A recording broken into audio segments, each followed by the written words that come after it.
Right, here we go again.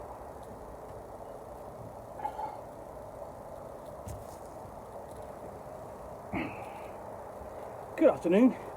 It is Sunday the 17th of March. Yes, it's St Patrick's Day. And I'm in the Red Nook with a nice cup of tea.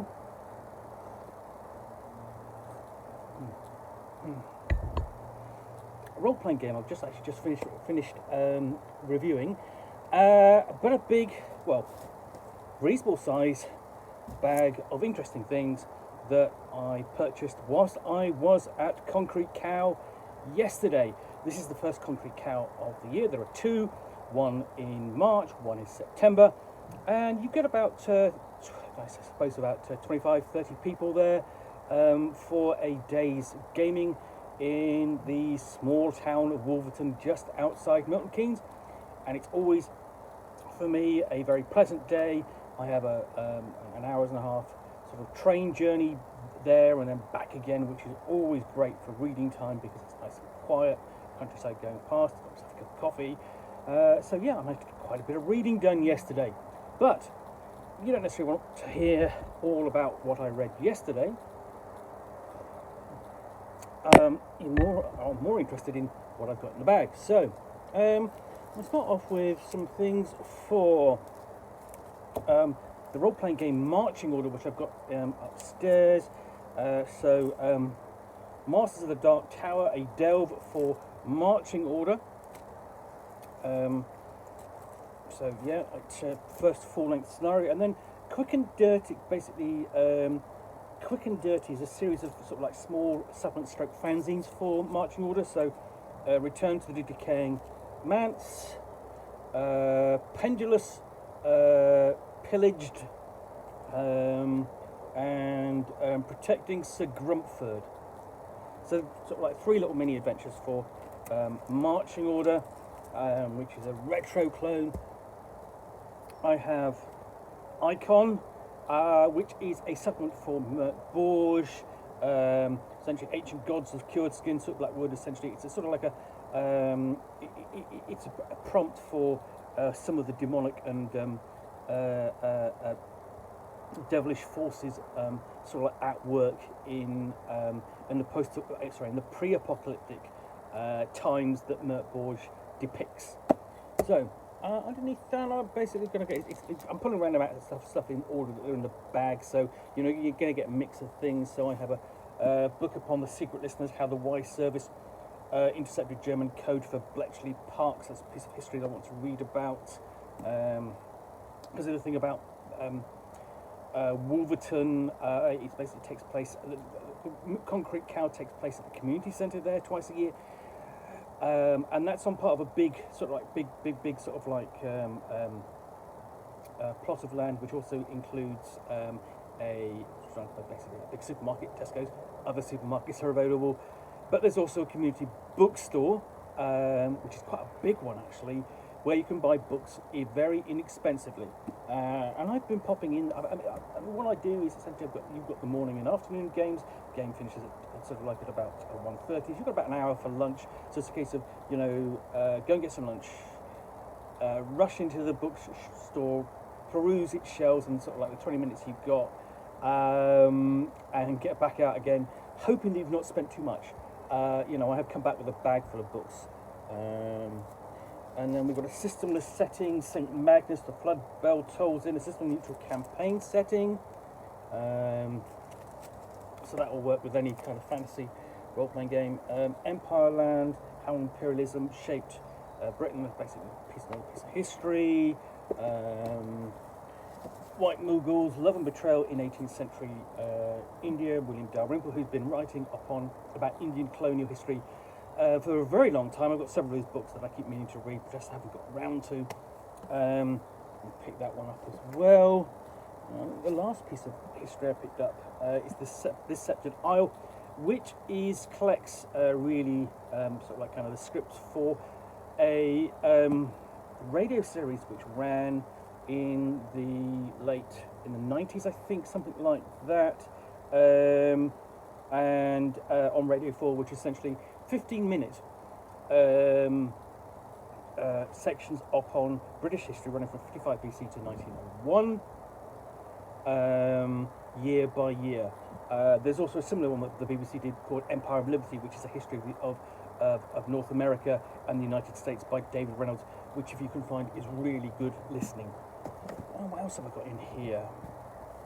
Oh, I've got a copy of a couple of things which I did not expect to be able to find, but very glad they're actually finally in the United Kingdom because they've been difficult to get hold of.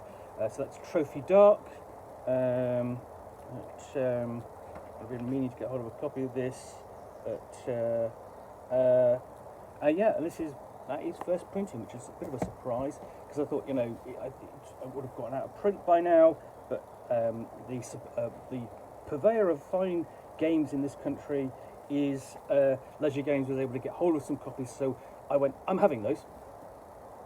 Oh, another history book, sorry. Greatest blunders ever, history's dumbest mistakes and the people who made them. Always entertaining. It's sort of like, the idiot side of history. Here we have Imp of the Perverse, another role-playing game. It's a role-playing game of... let's see if we can find a bit more about it. It's basically Jacobean horror. It's Jacksonian Gothic America. So, yes, I mean, I'm presuming that's at the time of Andrew Jackson, if I've got my presidents right. Hopefully, as a student of American history, as they say, I'm not perfect, I've not studied it, I've done a bit of reading and listening and that sort of thing. The Bork Mortgage, or something like that. I can't actually see an unofficial sign for a dying world with words and design, so on. There we go. It's a Mert Borg fanzine. I always like to pick these up because there's always a bit of a people do produce a lot of content for both Mert Borg and Mothership and Old School Essentials, and they're really kind of like the three main kind of old school Renaissance or old school Renaissance kind of style role-playing games at the moment, and they don't always get enough love or coverage, so that's why I picked them up. Then we've got Under the Seal of Solomon. Is an adventure for Into the Bronze, which is a scenario for Into the Bronze, which is a Bronze Age Babylonian Sumerian style setting, and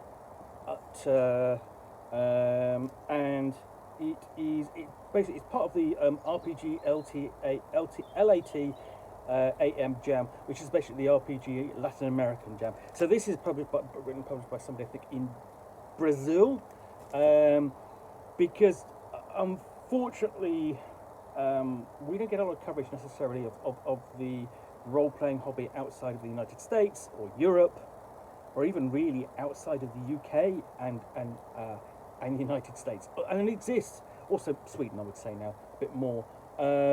Because essentially the language barrier, and that counts doubly so, going back the other way in some ways, because it takes time and effort to translate content, import it into those countries, and then there are role-playing games content being produced in those countries which isn't finding its way out, again because of the translation barriers. So when those appear, I also like to highlight those because it's like let's see what another. So let's see what gamers who speak another language and have another culture are doing and thinking about role-playing games. That's always interesting. So then we've got Sanctum and Burned and Broken and Vermisian Black Ops, which are all three are supplements for Heart. I grabbed those because I want to review some more. Heart is a fantastic role-playing game. And it also deserves more coverage. There's a campaign available for it on Kickstarter as I actually film this. So I've got plenty of content here, as if I've already haven't got enough. I do have a lot, which to review and put into the blog and do unboxings over the next few months. So let me see, what can I say? Thank you to Mike at Leisure Games as ever for attending Concrete Cow, and then for the organisers, including Sue and Amy, for organising Concrete Cow, which is a very nice little local convention that sort of like essentially it sort of sits on the edge of the sort of like the very Midlands of the UK, but is easily reachable by train or by car from other places. I've people there from who'd come from Bristol, and then of course from London. London is just a train ride out from so it's not really very far, and it's not an expensive event to go to either. Basically I paid about £30 for my ticket and £5 to get for my train ticket, and then £5 to actually get into the sessions. And I played a couple of games, one of Vason and one of Coriolis, and enjoyed them both. Anyway, so that is yet another unbagging in the Nook done. There will be another, we see in the beginning of June, when I return from UK Games Expo, and then again at the beginning of August when I return from Gen Con. Yes, we're going to Gen Con again, meeting up with friends, staying in the same house, doing some proper gaming, and seeing what's available, in that giant trade hall, and just soaking up the gaming atmosphere, because essentially it's a big event, and you just so many people to meet and say, introduce yourselves to, and lots of publishers and that sort of thing. Anyway, so yes, I will return for another unbagging in the Nook very soon, and of course tomorrow there will be an unboxing in the Nook as per usual. In the meantime, thanks again for watching another unbagging in the Nook. If you enjoyed this, then please do click on the like button down below. And if you've got any comments or feedback, I do appreciate you taking the time to post those. And lastly, if you want to be alerted to get more unbaggings in the Nook or unboxings in the Nook, in the case of unbaggings where you see me out here in the Reed Nook with a bag, not necessarily with the Leisure Games logo on it, but sometimes, which I will unbag all manner of role-playing game supplements and books I plan to read and do unboxings of in the near future. All, of course, accompanied by a nice little cup of tea. But, then please do click on the subscribe button down below. Thanks again for watching. I'll be back again soon with another unbagging in the Nook, and very soon with another unboxing in the Nook. Bye for now.